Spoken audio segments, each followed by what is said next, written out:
A decade in Australia, home hopping and hallowed halls. There is a strong possibility that I have had 2 midlife crises, and while I'm still dealing with the fallout of the second, this story is about the first. My daughter's brilliant midlife crisis. That's how my mother referred to me going to university for the first time at the age of 37.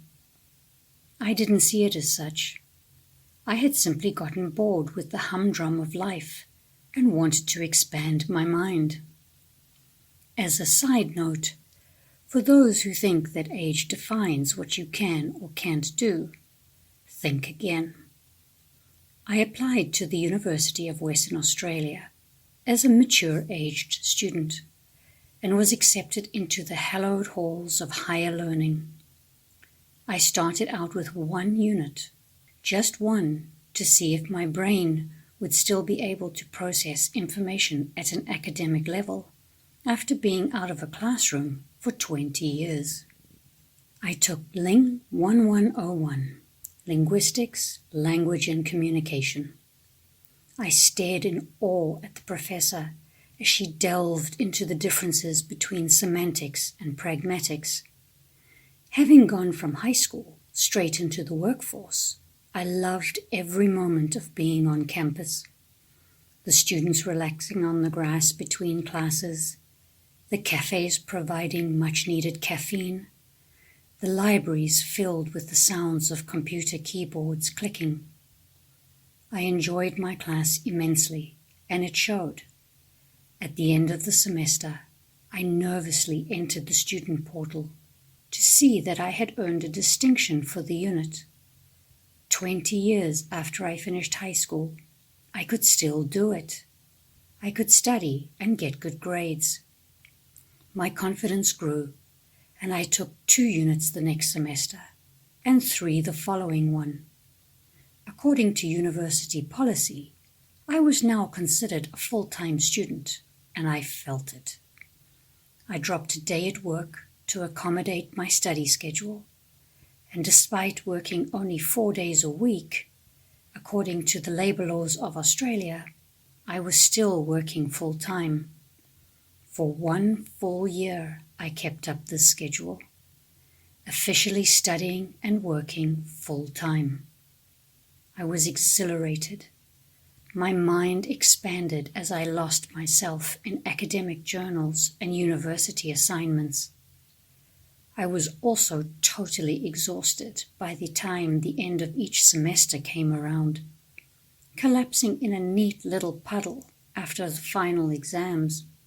It took me 2 years studying part-time to complete the units I needed for my first-year credits, and I couldn't bear the thought of keeping up that pace for another 4 years.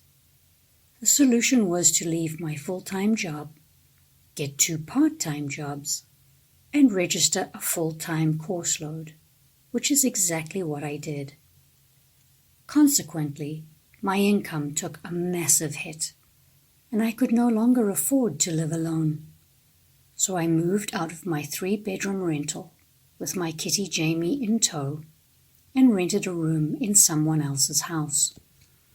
This began an incredibly difficult time in both our lives as, due to circumstances beyond our control, mainly due to the owners selling their properties, Jamie and I had to move 6 times during the 2 years it took me to complete my undergraduate degree. The first place lasted 7 months, the second 4, the third only 3. A friend let me stay in her trailer for a couple of months before I was able to secure a room for a year, giving me and Jamie some much-needed stability. Alas, that too came to an end, and I moved in with friends for the last couple of months of my degree before finding a full-time job and a permanent home. In some places we weren't treated particularly well, my fortnightly rental payment being the only reason I was allowed to exist in their home. Barely tolerating the 2 of us, so we stayed mainly in our room and found solace in each other's company. We made it through together, and in March 2015, I crossed the dais to shake the hand of the university chancellor as some of my friends whooped in the back of the hall. That single moment remains one of the best of my life. I now had some letters behind my name, and man had I worked hard for them. They had also come at a heavy price. During my first year of studying full-time, and shortly after I turned 40, I was diagnosed with burnout and clinical exhaustion. My hectic work and study schedules, plus the constant moving and trying to keep up with friends, caught up with me. As much as I hate to admit it, I had days where I struggled to put words together to make sentences, and this terrified me. On the bright side, once I graduated and returned to work full-time, Jamie and I rented a little house in Perth's northern suburbs and eventually had a home to ourselves. We could finally breathe. Despite immediately enrolling and embarking on my second degree, which I committed to completing part-time, my health improved considerably. On March the 11th, 2017, I crossed the dais for a second time, with 2 bachelor's degrees under my belt and no desire to study further in the near future. I spent a decade living in Australia, which was some of the happiest times of my life. For 6 of those years, I studied at university, walking the hallowed halls of higher learning. For only 2 years, I was a paying guest in others' homes, juggling assignments, exams, and personal space as I hopped homes and burned myself out.